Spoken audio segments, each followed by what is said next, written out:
Eh les gars, je sais pas comment vous décrire ma journée, mais fouah, c'était une catastrophe Anna. Entre un train qui est en retard, des logiciels chez moi qui marchent pas, et je vous jure, le boulot que je fais, des fois je me dis que c'est passionnant, mais des fois je me dis ça casse un petit peu les couilles, et sans compter le quotidien à côté qui casse tout aussi les couilles. Mais bon, en dehors de ça, y a quoi de mieux en ce moment?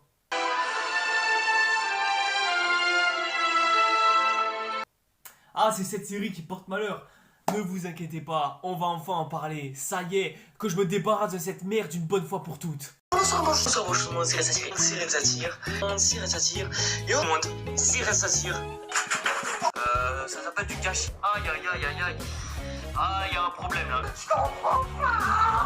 Oui, c'est vrai, j'en rajoute comme quoi, ouais, je suis pas content parce que je voulais ci, ça, machin, nanana. Pourquoi tu es con? Je te pose la question. Et donc bonsoir et bonjour tout le monde, c'est Red Satire et aujourd'hui une nouvelle après-série et pas des moindres puisque là cette fois-ci, bah c'est vraiment la série la plus attendue de l'année. Est-ce qu'on peut dégager le mot ironie de mon front parce qu'au bout d'un moment ça va commencer à devenir lassant ce genre. Je parle bien sûr de Rings of the Power. Ouais, sa saison 2 vient d'arriver, elle s'est terminée il y a quelques semaines de cela et du coup je me permets de faire cette vidéo spécialement pour... Bon, ouais, dit comme ça, vous avez vraiment l'impression que j'ai l'air énervé. Parce que c'est le cas. Et c'est pas à cause de la journée que je viens de passer. Parce que, ouais, en fait, c'est juste cette série qui me porte malheur. Et laissez-moi un petit peu vous expliquer pourquoi. Avez-vous déjà entendu parler de la fameuse loi de Murphy? Si, vous en avez forcément entendu parler. La loi de Murphy consiste à une sorte de mélange entre attraction et répulsion. Ou non, ça dépend juste de l'attraction. Une attraction qui fait que si dans notre quotidien on n'inspire qu'au négatif, et ben c'est que des choses négatives qui vont nous arriver. Là où au contraire, si on finit par positiver à chaque fois, et bien c'est que des choses positives qui finiront par nous arriver. Exemple, si tu te lèves et que tu te dis que tu vas passer une excellente journée, que ça va être rayonnant, qu'il va y avoir du soleil et tout ça, et que surtout tu es de très bonne humeur en début de matinée, et ben dis-toi que tu vas passer une très bonne journée et surtout que le positif va s'attirer autour de toi. Mais au contraire, si c'est le négatif qui tourne autour de toi, et bah tu vas chier pour le reste de ta journée, crois-moi. Et ça va être très douloureux même de pouvoir le faire. Et Rings of the Power, depuis que j'ai terminé cette série, j'ai l'impression qu'elle me porte malheur et que rien que le fait de pouvoir en parler en vidéo, ça me ferait sûrement un petit peu du bien. Parce que ouais, mesdames et messieurs, faut être honnête 2 secondes. Mais la première saison, on était tous unanimes de se dire qu'elle était nulle à chier. Mais quand je dis nulle à chier, c'est... J'en ai fait toute une vidéo au point que je prenais toutes les critiques de tous les youtubeurs les plus connus existants qui ont dit du mal de cette série. Tout ça pour dire que j'avais vraiment détesté cette première saison. Une saison qui n'avançait pas, qui traînait en longueur, qui faisait durer ses personnages qui étaient au taquet mal écrits. Et forcément, le défaut que j'avais mis le plus en évidence, c'était des performances d'acteurs qui n'étaient pas au niveau, tout simplement parce que bah, leurs personnages étaient mal écrits, tout simplement. Et est-ce que tout ça a été corrigé? Alors, il y a un petit détail important à prendre en compte, c'est que s'il y a un point sur lequel on peut être d'accord, c'est que cette deuxième saison est supérieure à la première saison. Ça déjà, tu vois, c'est bien. Seulement, il y a un petit problème. C'est pas parce que c'était meilleur que la première saison de Ring of the Power que ça voudra forcément dire que t'es excellent, hein. Au contraire, hein. Être mieux que les pires, ça veut pas forcément dire un truc, crois-moi. C'est bien de dire que le vomi c'est meilleur que le caca, mais bon, au final, ça vaudra jamais mieux que des lasagnes par exemple. Enfin, je suppose, parce que j'ai jamais mangé de caca. Et est-ce que j'ai envie d'essayer? J'ai pas envie d'essayer. Non. Bon, déjà, premier petit détail à remarquer, c'est que bah, le générique, il a changé. Et...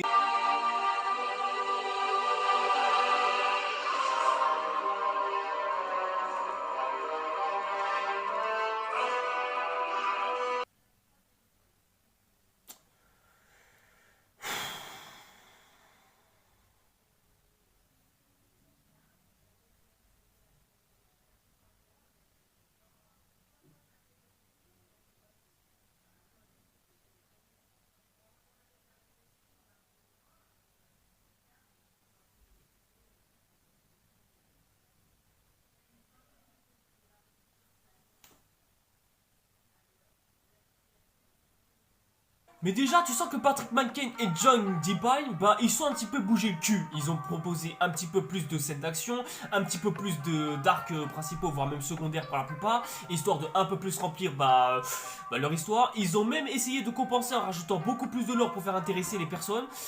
Et malgré tout ça...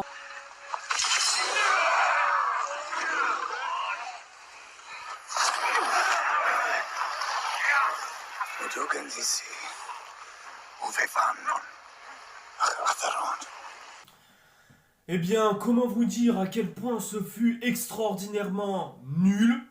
Je ne vois absolument pas pourquoi est-ce que du budget a été mis dedans, pourquoi est-ce qu'on a investi dedans, si ce n'est peut-être dans les décors et les effets spéciaux, ce qui est une très bonne chose certes, mais qui a été totalement gâché par un amas de performances d'acteurs tout aussi catastrophiques les unes que les autres. Même l'arc des pieds velus où il y avait les meilleurs acteurs, bah les gars ils ont essayé mais au final ça n'a pas marché. Et la musique originale de la première saison était déjà extraordinaire. Mais là, bon, bah c'est un cran en dessous, directement. Bon, j'ai complimenté nos deux scénaristes préférés, mais voilà, ils tentent, ils ont essayé, mais ça tombe à l'eau. Voilà, les intrigues sont peu intéressantes, peu intrigantes. C'est juste du vide pour combler un peu plus de vide, sauf qu'au final, bah on voit le vide. C'est tout. Bah voilà, qu'est-ce que vous voulez que je dise de plus? Et pourtant au début j'ai envie de dire ça commençait bien. T'avais une introduction avec Sauron qui se fait tuer par Hadar pour... Pourquoi hein, déjà, on en revient au mot du pourquoi. Hein, visiblement, les personnages sont toujours aussi mal écrits, hein, d'après le tropeur en tout cas. Mais après tout ça, bah, ça débite, ça parle, ça déploie, ça organise des batailles, ça organise des plans, ça organise des séquences, ça a des intrigues politiques, des conflits politiques, ça s'entremêle. Après, il y a des intrigues qui se mêlent, des intrigues qui se démêlent, des intrigues qui se mélangent, des intrigues qui se séparent et tout ça. Bref, ça passe au-dessus en fait, tout simplement, ça passe au-dessus. Il n'y a rien d'intéressant, il n'y a rien d'intrigant, il n'y a rien de spécial. C'est un mélange de trucs que l'on a déjà vu dans 40 millions de séries. L'arc autour de Galadriel, elle est rallongée, je trouve, pour rien, étant donné que les gars, ils doivent aller d'un point A à un point B, mais ils mettent 4 ou 5 épisodes avant de pouvoir réussir à atteindre ce point B, tellement la série ne fait que traîner en longueur, parce que visiblement, ils n'ont rien retenu des dernières leçons. L'arc d'Harfoot est toujours aussi traînant sa race, au point que bah, les pieds velus sont inintéressants dans cette série, alors que dans la première saison, bah, ils avaient un minimum de background, ce qui nous permettait de s'attacher à eux. Mais comme Gandalf a pris le centre de l'histoire, et bah au final, on s'en bat les couilles de ces deux jeunes filles. Donc à quoi ça sert? L'arc qui tourne autour d'Arondir est inintéressant au possible, surtout lors de sa rencontre avec les Zen, dont j'ai pas compris exactement pourquoi est-ce qu'ils sont là, pourquoi est-ce qu'ils se foutent là, pourquoi est-ce qu'il y a des humains rebelles, qu'est-ce qui se passe dans toute cette histoire, où est passé Brodwyn, à moins que l'actrice ait décidé de quitter la série parce qu'elle aussi elle commence à en avoir marre de ces conneries. L'arc Numénor, je suis même pas déçu parce que ça pue la merde tout simplement. L'arc autour d'Adar, bon, c'est inintéressant au possible, il se passe rien, à part le fait qu'il ait envie d'attaquer Eregion parce que Sauron s'y trouve. Et en parlant d'Eregion, bon bah il y a des histoires de complot, des histoires autour des nains, tout ça, nanana. En fait c'est simple, ça blablate tout le temps, pour presque rien dire, pour qu'il se passe même presque rien. T'as l'impression que l'intrigue n'avance tellement pas que les gars ils sont obligés de meubler autour de sous-intrigues inintéressantes. On en est vraiment arrivé à une époque où les scénaristes ne savent plus rien faire. Tu leur enlèves le budget de leur série, c'est fini, ils ne savent plus rien faire. Alors au moins c'est vrai, ce qui est bien avec cette série, c'est qu'au moins il n'y aura pas de concurrence pour savoir quel aura été le meilleur arc ou quoi que ce soit. De toute façon, tout a été nul. Il n'y a pas un seul acteur qui a été le plus intéressant qu'un autre, il n'y a pas un seul épisode qui sort plus du lot qu'un autre, à part peut-être à la limite l'épisode 7, mais ça c'est juste parce qu'il y a une bataille. Mais quand t'es déjà habitué aux batailles de Game of Thrones, ou voire même d'autres séries, même Leader Price à ce niveau, bah franchement t'es même pas choqué. Et pour vous donner un titre de comparaison, la bataille de la dernière épisode de Harry Potter était bien plus épique que ce dernier. Et pourtant, c'est quasiment le même niveau en point de vue technique, plus ou moins. Et je rappelle que ce film est sorti il y a maintenant 13 ans. En 13 ans, les gars, ils n'ont absolument pas progressé. Les gars, ils nous proposent la même chose que ce qui a déjà été proposé il y a très longtemps. Les gars, vous enlevez à cette série le nom du Seigneur des Anneaux, le budget de la série, il reste plus rien. Il n'y a plus rien, c'est terminé, tu peux plus rien faire. La série est nulle.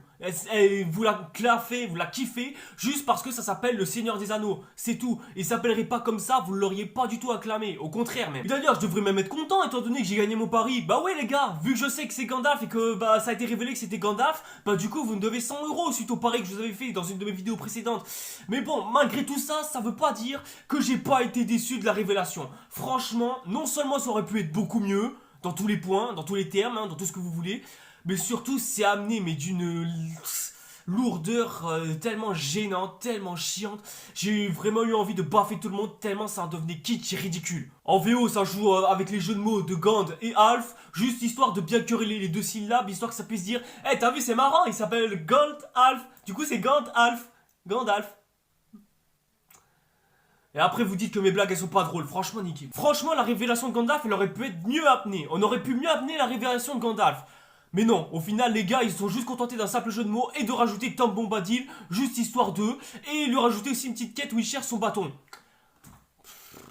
Non mais ça franchement les gars c'est quel niveau ça d'enquête? C'est quoi ça? C'est quoi cet arc de merde? Et il faut aussi qu'on parle des incohérences scénaristiques. Les incohérences scénaristiques, putain, je vais pas partir sur le lore ou quoi que ce soit. De toute façon les gars, j'y connais presque rien à l'univers du Seigneur des Anneaux. Mais les incohérences dans cette série, putain, mais qu'est-ce qu'il y en a plein? Je veux dire, au premier épisode de la première saison, on voit Sauron tel comme il est en tant que roi sorcier. Et là, au début de la série de la saison 2, on le voit en tant qu'être humain. Déjà, je savais même pas que Sauron était un être humain, mais on le montre comme ça en début de saison 2, mais on le montre comme ça quand même en début de saison 1. Les gars, mettez-vous d'accord, cherchez un truc. Arrondir, il se fait poignarder en fin d'épisode 7, tout ça pour au final revenir en épisode 8 comme par magique. Je suis des idées de génie, tout ça, je sais pas quoi, enfin... Tu sors d'où, frère? Arrondir, reste décédé. Là, vraiment, avec tout ça, va falloir qu'on me donne une explication, Amazon. Là, je ne comprends pas. Non, non, sérieusement, Amazon, je ne comprends pas. Pourquoi vous faites valider une série pareille? Je veux dire, avec les moyens que vous avez racheté, je sais pas combien les droits de Rings of the Power. Pourquoi est-ce que vous avez fait... Je comprends pas. Expliquez-moi. Oui, d'accord, très bien. Vous aviez voulu raconter en une série tout entière le prologue du Seigneur des Anneaux. Très bonne chose, très bien, ça je valide.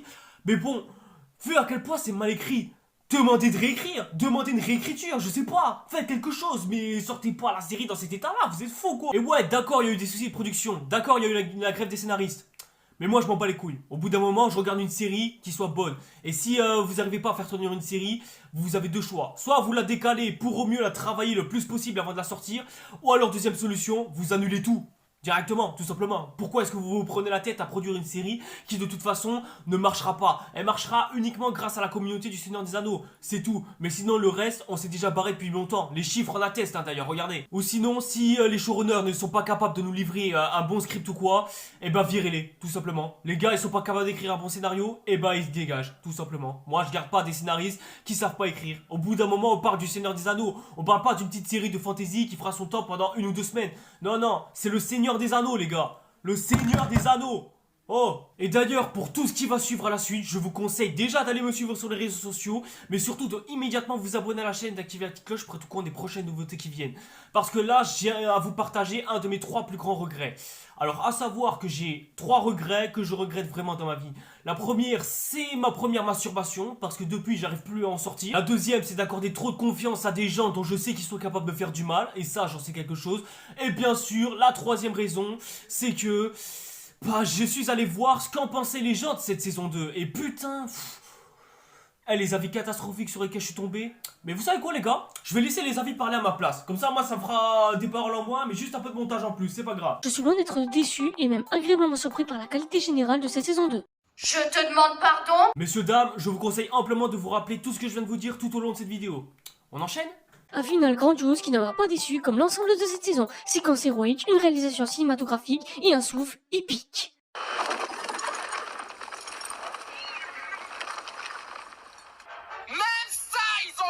Le fanservice à tout prix, quitte à se torcher avec la chronologie originelle. J'ai du mal à comprendre comment est-ce qu'ils ont dû passer la censure de la fondation Tolkien. Je mets au défi quiconque de m'outrepasser dans ma passion, ma compréhension et mon interprétation philosophique voire cosmogonique de l'œuvre de Tolkien. Une superbe série que j'ai adorée. L'ambiance est fidèle au film précédent et les valeurs sont respectées. Ne prêtez pas attention aux détracteurs. La plupart ne semblent être motivés que par des préjugés souvent racistes. Et si vous avez parcouru les autres commentaires, vous avez probablement déjà remarqué. Ah ouais, donc genre si t'aimes pas La série. t'es raciste quoi, c'est même pas discutable. T'as bien aimé La série. toi? Non. Sale raciste. C'est sûr, si l'on connaît les livres qui traitent le sujet, ça ne colle pas trop bien. Mais bon, les films de Jackson ne collaient pas trop non plus aux livres de... Les films de Jackson ne collaient pas trop non plus au livre de Tolkien.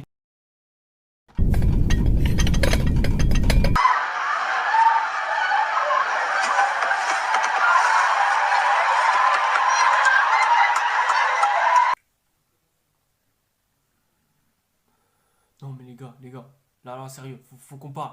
Je peux bien comprendre qu'on ait des goûts, des couleurs, tout ça, machin, nanana. Ça, d'accord, je veux bien. Chacun ses goûts, chacun ses préférences. Mais là, vraiment, il y a des trucs qu'il faut pas dire. Les films de Jackson ne collaient pas trop non plus aux livres de Tolkien. Pourquoi mangez-vous votre caca? C'est quoi les pailles? Les gars, Peter Jackson avait mieux compris l'univers du Seigneur des Anneaux que ces 2 Mongols. Ouais, j'appelle ça des Mongols, mais qu'est-ce que tu veux que je les appelle, frère? Oui, le combat entre Saruman et Gandalf était complètement nul à chier, ça je vous l'accorde. Oui, Legolas qui surfe sur un bouclier en tirant un arc, ça je vous l'accorde, c'est kitsch et c'est nul. Ça je veux bien l'admettre. Et oui, il y a un abus du numérique constant dans le deuxième opus du Hobbit, ça aussi je veux bien l'entendre. Mais malgré tout ça, vous pouvez pas dire que Peter Jackson est celui qui a le mieux compris l'univers du Seigneur des Anneaux. Et forcément, si vous vous attardez que sur les défauts de la trilogie, forcément vous allez pas y voir grand chose non plus. Parce que si Peter Jackson a bien compris un truc sur l'univers du Seigneur des Anneaux, c'est que c'était une histoire entre plusieurs peuples qui se mêlaient entre guerres et qui avaient compris qu'ils devaient affronter un ennemi en commun en se rassemblant. C'était la philosophie du Seigneur des Anneaux, de ce que Tolkien nous avait montré. Et Peter Jackson a très bien compris ce genre de choses et l'a bien mis en œuvre. Et le tout, avec des dialogues bien écrits, des acteurs qui savent jouer et une production design là aussi impeccable. Bon, sauf pour le Hobbit, mais ça c'est une autre histoire. Et le pire, c'est que ce gars-là, il avait quand même un minimum de CV, un minimum d'expérience. Et surtout, il sait diriger des acteurs, il sait avoir une mise en scène et il sait être inventif à chaque seconde. Bref, ce mec-là est un génie. Il a quand même réussi à adapter 3 des livres les plus inadaptables de toute l'histoire de la littérature. Alors que John Timpa et Patrick Menken, les gars, ils se torchent littéralement avec la mythologie du Seigneur des Anneaux. La preuve, Sauron est capable d'utiliser les anneaux en lui mettant son propre pouvoir. C'est pas le pouvoir de l'anneau unique, ça? Qu'est-ce que c'est que cette incohérence, putain? Et à quoi a servi Hadar dans toute cette histoire, putain? Et si c'est pour nous présenter un personnage principal qui se fait quand même buter au final, franchement, ça sert à rien, hein, n'inventez pas de personnage, tout simplement, hein, voire même mieux. Faites rien, tout simplement. En fait, si je devais conclure sur cette série, c'est simple. J'en ai rien à foutre. Il peut se passer tout ce qu'on veut, qu'est-ce qu'on veut, peu importe ce qui se passera, j'en aurai strictement rien à foutre. Voilà, vous pouvez me passer tout ce que vous voulez, moi je m'en fous. J'ai l'impression, en fait, avec le temps, je suis quasiment devenu fataliste. Les séries d'aujourd'hui, elles sont devenues tellement nulles que, les gars, je sais que la comparaison va faire mal à beaucoup de gens, mais un seul épisode de la dernière saison de Game of Thrones, ça enterre toute la série, hein. Moi, je vous le dis. Et on peut dire ce qu'on veut de la série The Witcher, mais au moins, il y avait Henry Cavill dans cette série qui l'a porté à lui tout seul. Et expliquez-moi exactement l'excuse car in the Power à côté. Comme quoi, les mecs, depuis le début, ils copient la formule Game of Thrones, mais au final, aucun d'eux n'est capable d'arriver à sa cheville. Sauf House of Dragon. Et encore, je lui réserve une toute petite vidéo à ce dernier, juste histoire un petit peu de calmer les tensions de la communauté. Je parlerai pas de Numénor qui, eux, élisent un roi via un aigle, mais qui au final, contre-élisent une autre reine via, un Léviathan, semblerait-il, qui ensuite est contre-élu grâce à une lettre où est écrit le mot Sauron. Les gars, j'insiste à peine, mais je crois qu'on va pas s'attarder là-dessus, je crois que c'est mieux. La seule chose dont la série peut se vanter, c'est déjà de pas être la pire série de cette année. Parce que croyez-moi, il y a eu pire cette année, hein, je suis le premier à le dire. Mais bon, c'est comme j'ai dit en début de vidéo, c'est pas parce que t'es mieux que le caca que ça voudra forcément dire que tu seras plus délicieux. Même si t'es du vomi. Mais bon, à côté, il y a du pipi et de la cire de pied. Donc au final, est-ce que tu t'en sors mieux ? Je suis pas si sûr. Franchement les gars, j'aimerais compter sur vous en commentaire pour me dire exactement quel a été au moins un minimum l'épisode le moins nul. J'ai juste envie de dire le moins nul parce que bon, dire le meilleur ça paraît beaucoup trop élevé. Je préfère dire le moins nul, ça paraît plus approprié. Mais voilà, à part ça, je vois pas ce que je peux rajouter de plus. Voilà, c'est tout. J'ai littéralement tout dit en 16 minutes alors que d'autres youtubeurs ils ont pris je sais pas combien de vidéos pour pouvoir décrire ce qu'est cette série. Voilà, je sais que ça a l'air d'être un avis dit comme ça. Mais les gars, je fais que prendre sous objectivité, j'ai un avis bien global, bien distinct et j'en suis fier. En tout cas, n'hésitez pas à vous désabonner de cette chaîne et de désactiver la petite cloche pour être pas du tout au courant des prochaines nouveautés qui viennent. Parce que j'ai envie que vous m'envoyiez des menaces de mort dans les commentaires pour avoir insulté la meilleure série de tous les temps selon certains. Et allez peut-être voir le Hobbit, ça vous remettra peut-être les idées en place à ceux qui pensent naïvement que cette série est supérieure à la saga de Peter Jackson. Dit comme ça a l'air de pas se faire de critiquer une série télé comme celle-ci. Mais bon les gars, je juge pas sur le lore d'une série, je juge sur une série. C'est différent. Mais si vous êtes plus ou moins d'accord avec moi ou pas du tout, bon, suivez-moi quand même sur les réseaux sociaux, comme ça vous m'harcelez encore plus et vous me prenez sur absolument tous les feux. Et moi en attendant, je vais me reposer sur tout l'acharnement que je vais recevoir parce que j'adore le BDSM. Allez, c'était Reza.